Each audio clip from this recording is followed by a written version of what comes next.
Assalamualaikum warahmatullahi wabarakatuh. Untuk materi hari ini yaitu melanjutkan dari materi kemarin terkait dengan ekuitas. Tapi ekuitas di sini, kalau yang kemarin kan ekuitasnya kan terkait dengan modal diperoleh oleh perusahaan yang diperoleh dari penerbitan jumlah lembar saham ekuitasnya. Tapi untuk sekarang lanjutannya terkait dengan ekuitas yang diperoleh oleh pemegang saham, oleh perusahaan, oleh emiten, tetapi diperolehnya dari laba ditahan atau retained earning. Jadi komponen ekuitas itu kan sebenarnya kan pertama cakupan dari modal disetor. Modal disetor kan diperoleh dari ada saham biasa, ada saham preferen, sehingga ada selisih beli atau jualnya terhadap saham biasa atau saham preferen tadi disebut dengan agio atau agio saham. Ditambah dengan yang namanya laba ditahan dikurangi dengan saham ditambah dengan agio saham treasury. Nah, sekarang yang dibahas untuk hari ini yaitu terkait dengan yang namanya laba ditahan atau retained earning. Jadi dalam komponen ekuitas seperti yang saya bahas sebelumnya tadi, untuk perusahaan itu kan ada sumber utama itu tadi adanya bentuk saham, itu saham biasa maupun saham preferen. Itu bukti kepemilikan investor terhadap suatu perusahaan, dan juga bentuk yang kedua yaitu terkait dengan laba ditahan, retained earning. Retained earning itu apa? Jadi setiap perusahaan itu untuk menunjukkan bahwa kinerja dia bagus itu ditunjukkan dengan adanya profit, dengan adanya keuntungan. Nah, keuntungan itu kan tidak semua dibagikan dalam bentuk dividen, tetapi ada berdasarkan hasil RUPS itu ada proporsi seberapa persen itu akan disisakan untuk perusahaan, untuk kinerja perusahaan selanjutnya. Nah, yang disisakan yang saldonya tadi disebut dengan saldo laba atau disebut dengan retained earning. Jadi nilai yang diinvestasikan oleh pemegang saham itu tercermin dalam modal disetor yang dijelaskan dalam sebelumnya tadi yang saya jelaskan. Sedangkan nilai yang didapatkan oleh perusahaan itu dalam menjaga roda bisnisnya itu disebut dengan earned capital, retained earning. Diperoleh dari operasi perusahaan yang menguntungkan.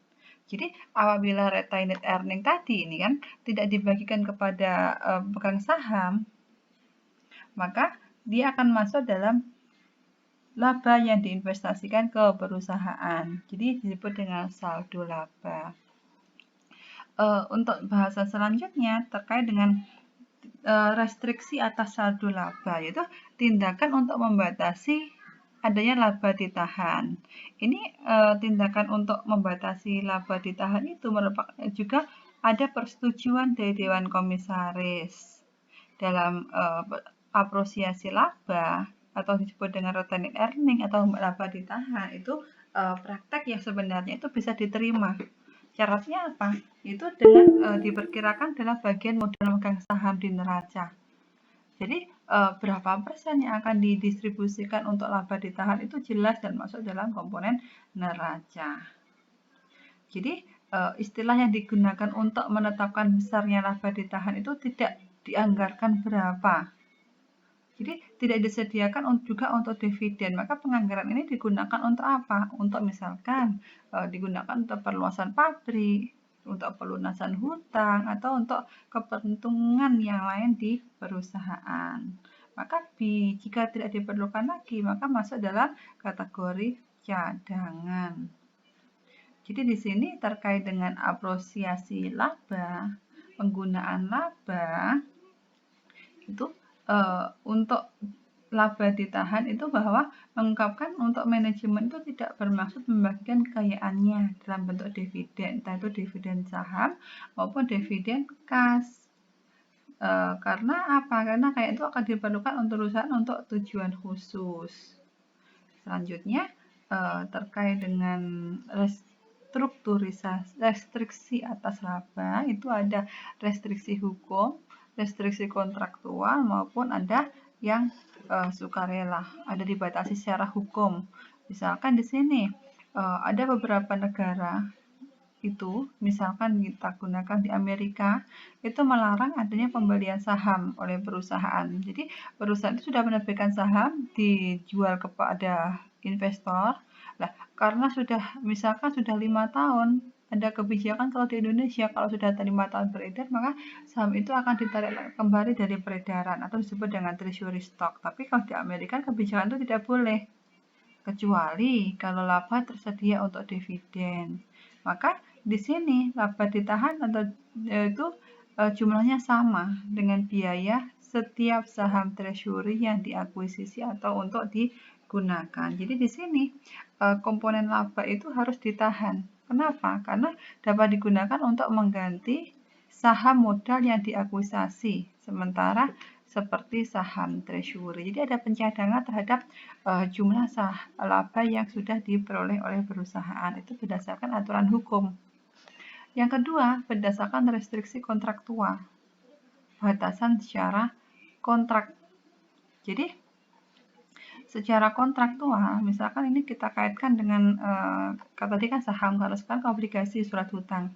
Jadi, untuk kontrak obligasi itu memuat untuk persyaratan bahwa untuk komponen laba ditahan, untuk jumlah tertentu itu harus digunakan setiap tahun selama umur obligasi. Jadi selama obligasi itu masih ada batas waktu atau belum jatuh tempo, maka harus ada bagian persentase tertentu yang masuk di komponen laba ditahan. Itu udah ada kesepakatan sebelumnya dengan ketika ada kesepakatan untuk menerbitkan obligasi. Jadi terkait dengan itu untuk penggunaan laba ditahan tadi itu sudah sesuai dengan ketentuan, sudah berdasarkan kesepakatan antara pihak yang memberikan pinjaman dan juga yang menerbitkan obligasi.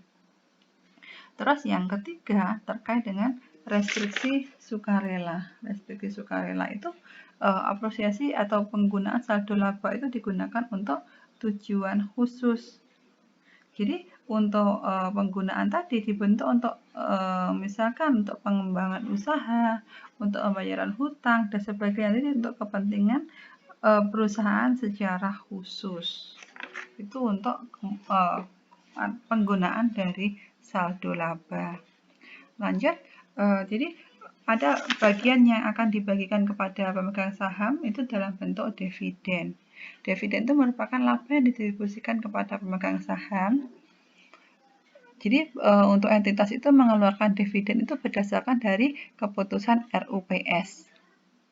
Terus pertimbangan perusahaan memberikan dividen pertama ada ketentuan dalam perjanjian dengan kreditur. Jadi kreditur itu memperoleh keuntungan atas kepemilikan saham perusahaannya dalam bentuk apa? Dalam bentuk dividen. Yang kedua, kalau adanya syarat untuk pendirian perusahaan, itu apa? Keuntungannya dalam bentuk dividen, baik itu dividen saham maupun dalam bentuk dividen tunai. Yang ketiga, untuk memenuhi pendanaan yang dibutuhkan perusahaan. Jadi dengan adanya dividen tadi, retained earning yang tidak dibagi kan digunakan untuk ekspansi perusahaan. Menciptakan skema pembagian dividen yang stabil. Jadi misalkan dalam suatu periode perusahaan itu mengalami kerugian, maka dari untuk periode tersebut, kalau perusahaan tidak bisa membagikan dividen karena perusahaan itu rugi, maka untuk pembagian dividennya tadi bisa diambilkan dari saldo laba ditahan yang periode sebelumnya.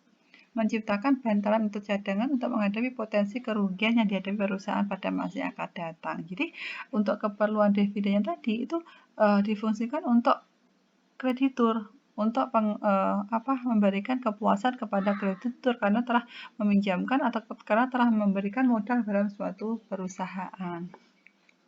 Jadi untuk dividen yang dibagikan oleh perusahaan itu bentuknya ada dividen kas, ada dividen saham, ada dividen untuk likuiditas dan juga ada yang disebut dengan dividen scrap.